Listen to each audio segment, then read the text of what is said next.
Ex-PM acusado de matar a vereadora Marielle Franco e Anderson Gomes delatou o empresário como um dos mandantes do atentado.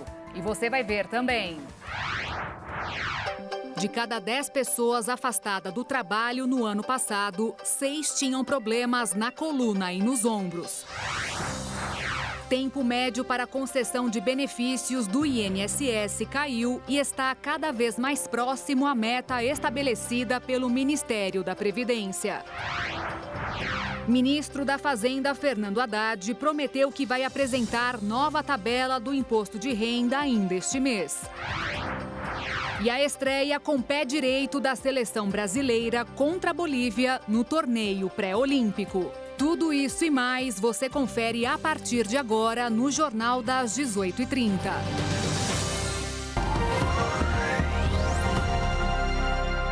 Olá, são 18 horas e 33 minutos pelo horário de Brasília. A partir de agora tem mais notícias do Brasil e do mundo desta terça-feira para você ficar mais atualizado. O ex-PM acusado de matar a vereadora Marielle Franco e seu motorista Anderson Gomes, Rony Lessa, delatou Domingos Brazão como um dos mandantes do atentado. A informação foi confirmada por fontes ligadas à investigação. O nome de Brazão surgiu pela primeira vez nas investigações do caso que ocorreu em março de 2019 e voltou a repercutir no fim de 2023 em meio à delação premiada do ex-policial militar Elcio Queiroz.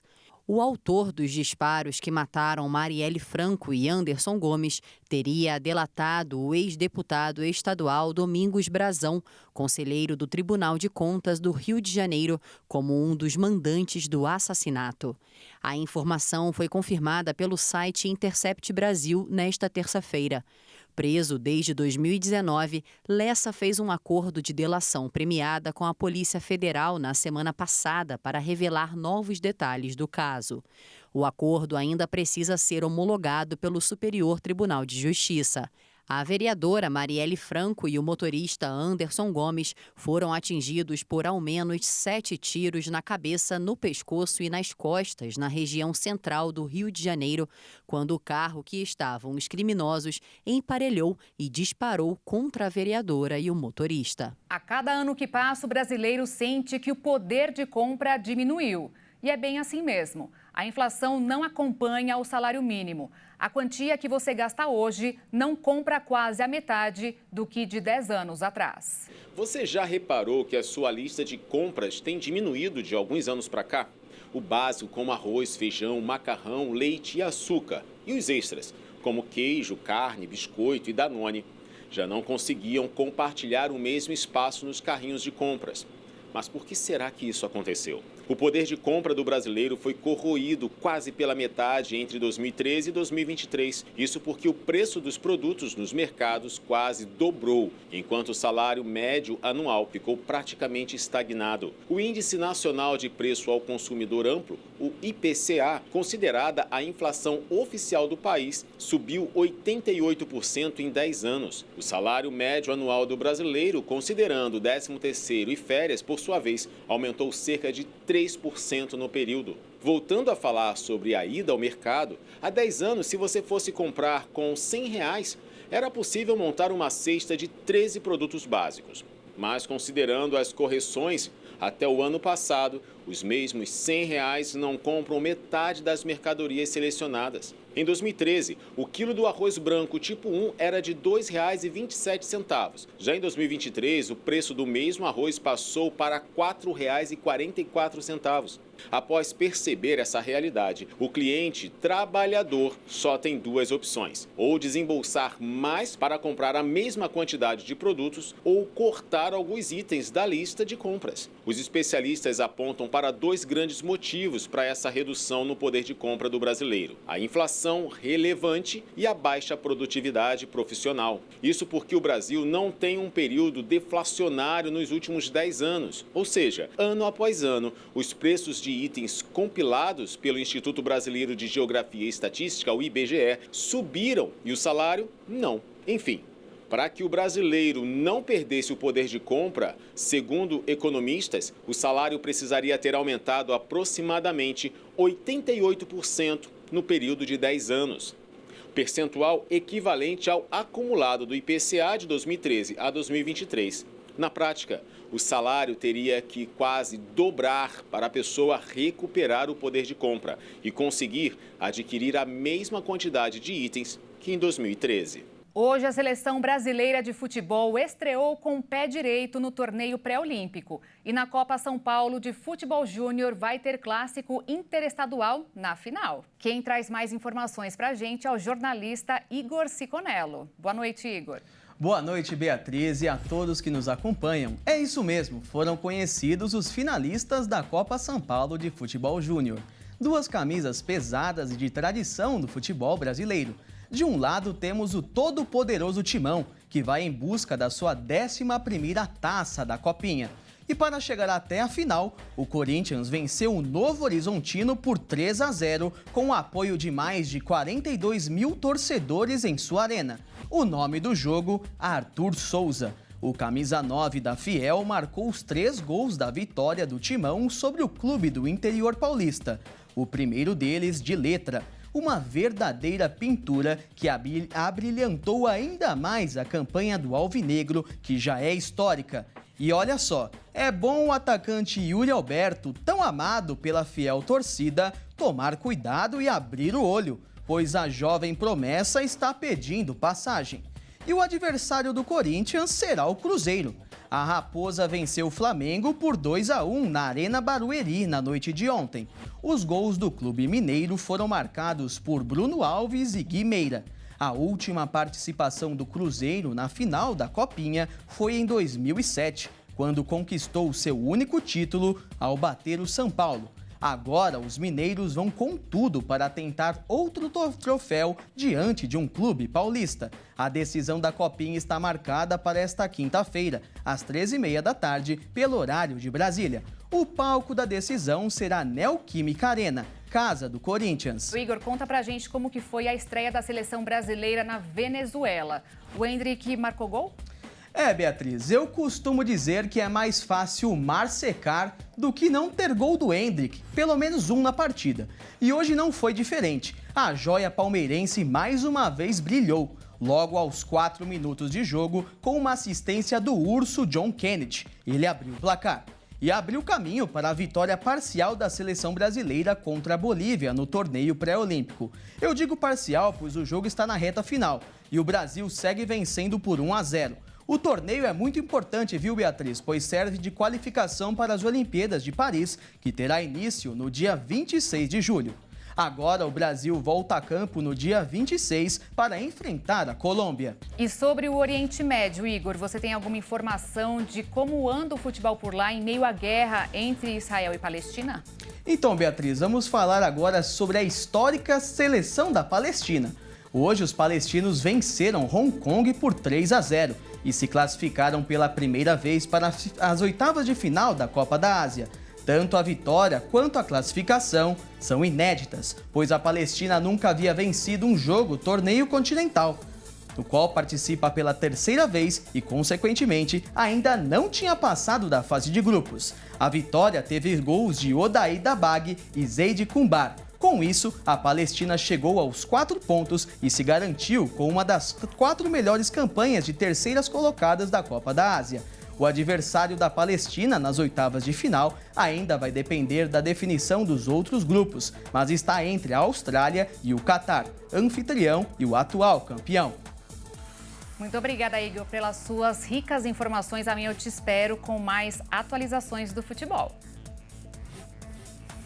E veja a seguir, Brasil teve aumento de voos no ano passado e o número de passageiros é 15% maior que o registrado em 2022. E ainda, de cada 10 pessoas afastadas do trabalho no ano passado, 6 tinham problemas na coluna e nos ombros. Nós voltamos já já.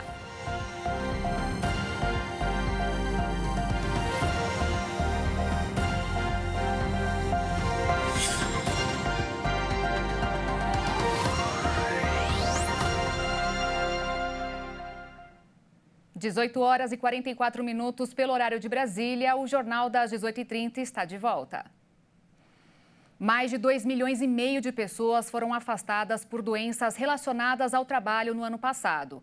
Entre as 10 mais recorrentes, 6 estão ligadas à coluna e aos ombros, segundo dados do Ministério da Previdência Social. 2.573.147 benefícios por incapacidade temporária foram concedidos pelo Ministério da Previdência Social no ano passado no país. O antigo auxílio-doença é aquele com duração maior do que 15 dias. Entre as 10 doenças que mais afastam trabalhadores, 6 estão ligadas à coluna e aos ombros. Em primeiro lugar, estão os transtornos de discos lombares e de outros discos intervertebrais, que alcançaram 51.453 afastamentos, seguidos da lombalgia. Também estão na lista a fratura de punho, outros transtornos de discos invertebrais, a síndrome conhecida como ombro de nadador e demais lesões nessa articulação. O levantamento de peso ou sobrecarga repetidamente e sem orientação podem explicar essas doenças estarem ligadas a mais da metade dos casos, assim como outras causas, conforme explica a médica do Sereste, o Centro Regional de Referência em Saúde do Trabalhador de Dourados. Além da repetitividade, do excesso de peso, as LER, que são lesões por esforços repetitivos, e as DORT, que são doenças osteomusculares relacionadas ao trabalho, elas podem acontecer por adoção de postura inadequada, por jornada excessiva de trabalho, uso de imobiliário inadequado que não esteja correto ergonomicamente. Então, tudo isso pode acabar acarretando. Na prática, a gente precisa de pausas para alguns tipos de trabalho, principalmente aqueles relacionados à exposição a frio e vibração excessiva, que também pode causar LER e DORT. A gente precisa de alongamento e aquecimento antes de algumas práticas laborais que exijam esforço físico excessivo e tempos de pausa. E a gente precisa que os trabalhadores, de maneira geral, se exercitem, então adotem práticas de fortalecimento muscular. As demais causas de afastamento incluem 2 que acometem o sistema digestivo e estão em 7º e 8º lugar no ranking. São elas o cálculo ou pedra na vesícula e a hérnia inguinal, além de uma única ginecológica, o mioma uterino, que tem a 3ª maior quantidade de casos. Essa doença, apesar de não estar relacionada às funções profissionais, provoca um aumento no sangramento, que pode levar a uma anemia ou fraqueza, além de constrangimento na mulher que atende ao público, por exemplo, e não tem acesso constante ao banheiro. Apenas uma doença mental aparece na lista, que é o transtorno misto ansioso e depressivo, o 9º do ranking, que chegou a afastar 28.514 profissionais das atividades. Para a médica, o cenário preocupa, porque muitas pessoas demoram para começar o tratamento. Durante todo esse período que ele posterga, está em sofrimento mental, pode estar o quadro se agravando e tendo reflexos negativos, tanto no trabalho quanto fora dele. Para se evitar que isso aconteça, então, a gente tem que promover um ambiente de trabalho mais saudável e pensar em estimular a saúde de maneira integral. E aí a gente tem que sempre elencar alimentação saudável, rotina de sono adequada, e também a saúde mental. Então, adequar as jornadas de trabalho, sempre os responsáveis pelos ambientes de trabalho, estar atento, às metas, se não são insalubres, gerenciar conflitos nos ambientes de trabalho. A partir de agora, o IBGE vai usar o nome favela quando realizar um censo e medir a quantidade de pessoas que moram nestas regiões, que atualmente são classificadas como comunidades, aglomerados urbanos ou outros. O pedido foi feito pelos próprios moradores, que têm a expectativa de que a mudança dará maior visibilidade às mais de 10 mil favelas brasileiras, onde vivem 16.600.000 pessoas. Entidades como a CUFA, que é a Central Única das Favelas, apostam que a simples mudança vai mostrar a realidade das moradias, que precisam de maior atenção dos governantes. O Brasil registrou recorde de 3 eventos climáticos por dia em 2023. Os dados são do Centro Nacional de Monitoramento e Alertas de Desastres Naturais. Os dados do CEMADEM mostraram que pelo menos 132 mortes foram associadas aos desastres em 2023, além de mais de 9 mil pessoas feridas, 74 mil desabrigadas e 524 mil pessoas desalojadas. De janeiro a dezembro, foram contabilizados 1.161 eventos, sendo que destes, 716 foram hidrológicos, como transbordamento de rios, e outros 445 foram de natureza geológica, como deslizamentos de terra. Por região, o maior número de ocorrências foi em Manaus, no Amazonas, seguido por São Paulo e Petrópolis, na região serrana do Rio de Janeiro. Além das ocorrências, o órgão também registrou uma grande quantidade de alertas de desastres e a cidade de Petrópolis, no Rio de Janeiro, dessa vez está no topo do ranking com 61 alertas em 2023. Ao todo, os prejuízos econômicos causados pelos desastres no país somaram cerca de 25 bilhões de reais. A mudança no clima pode explicar o recorde de desastres naturais registrados no país, como, por exemplo, a transição do fenômeno La Niña para o El Niño, o que ocasionou uma mudança no padrão das chuvas em relação à média histórica. O ministro da Fazenda, Fernando Haddad, prometeu hoje que vai apresentar até o fim do mês uma nova tabela do imposto de renda. Será corrigida para evitar que as pessoas que recebem 2 salários mínimos, que hoje são isentas, passem a pagar R$ 13,80 por mês. Segundo o ministro, é preciso apenas fazer as contas para saber de onde sairá o dinheiro que os cofres do governo vão perder.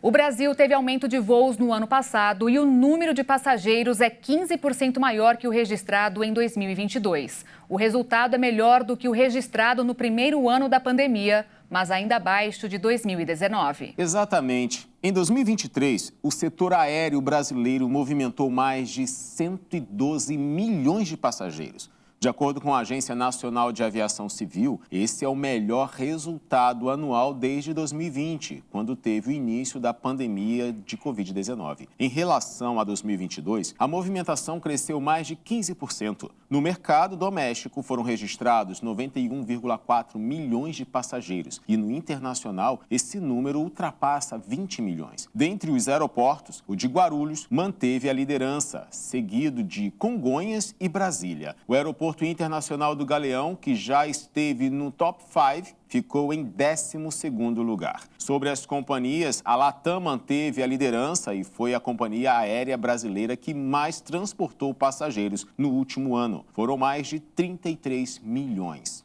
Bom, agora para esse ano, nós esperamos uma alteração nesses resultados, uma vez que a própria Prefeitura do Rio de Janeiro fez algumas alterações no próprio Galeão, que ficou depois do 10º lugar, para que volte ao top 5, Bom, a gente volta agora para São Paulo. E hoje é dia de Minuto Pet aqui no Jornal das 18h30 com a Caroline Povoleri.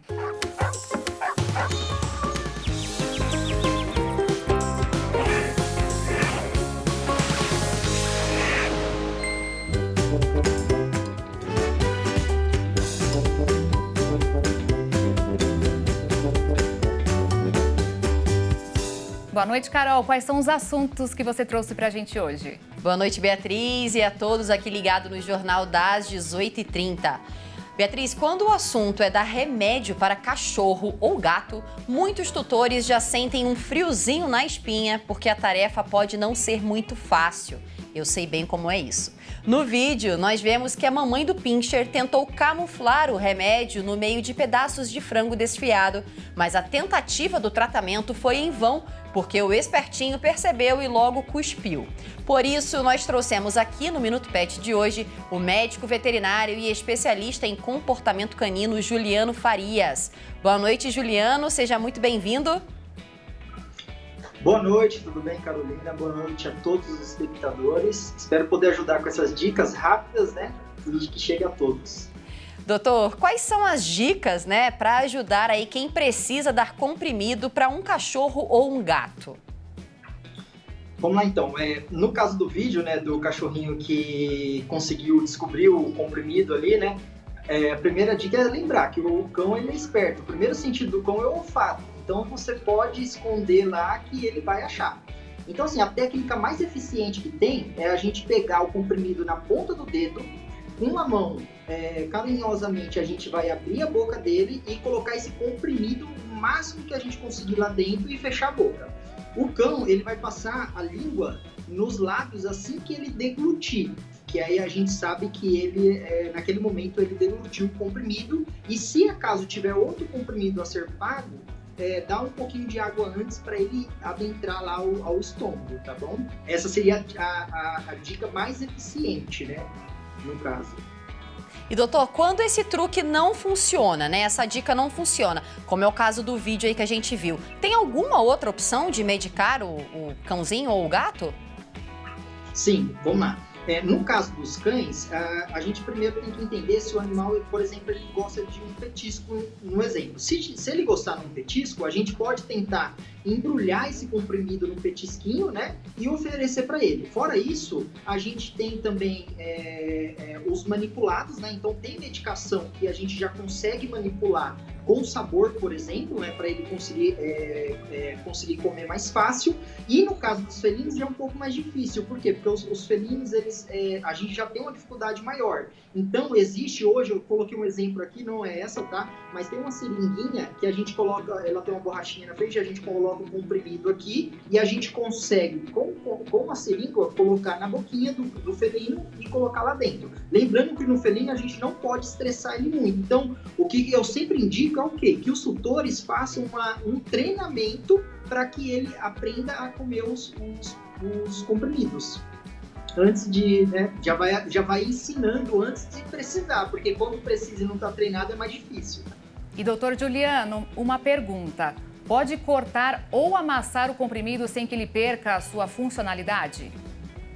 Não pode, tá? Lembrando que os comprimidos, eles têm um revestimento, né, que ele tem que passar do estômago para o intestino. Se a gente macera ele ou corta, ele perde a eficácia. Por isso que o mais indicado é usar os produtos veterinários, né, que já tem a dosagem correta para o animal, ou então mandar manipular. Nos casos dos felinos, a gente já tem novidades hoje, que a gente já tem medicamentos transdérmicos, né? Onde que a gente consegue manipular um medicamento, em vez da gente fazer pela deglutição, a gente consegue passar uma pomadinha, por exemplo, na orelha do animal e ele ter esse efeito que a gente precisa, né, no organismo. Tá certo, doutor. Muito boas suas dicas, viu? Essa da pomadinha é sensacional. Eu agradeço demais aqui as suas dicas e também vou colocá-las em prática aí com o meu pet. Boa noite para você. Boa noite, estou sempre às ordens. Eu também vou colocar em prática, viu, doutor e Carol? Até a próxima terça, Bia. Só chamar. Eu volto com você aí no estúdio. Obrigada, doutor. Muito obrigada pela sua participação, doutor. E Carol também, volte sempre, claro. E o Jornal das 18h30 termina aqui. Outras informações no Jornal das 22h. Eu e Alexandre Jaqueto esperamos por você. Uma ótima noite. Tchau.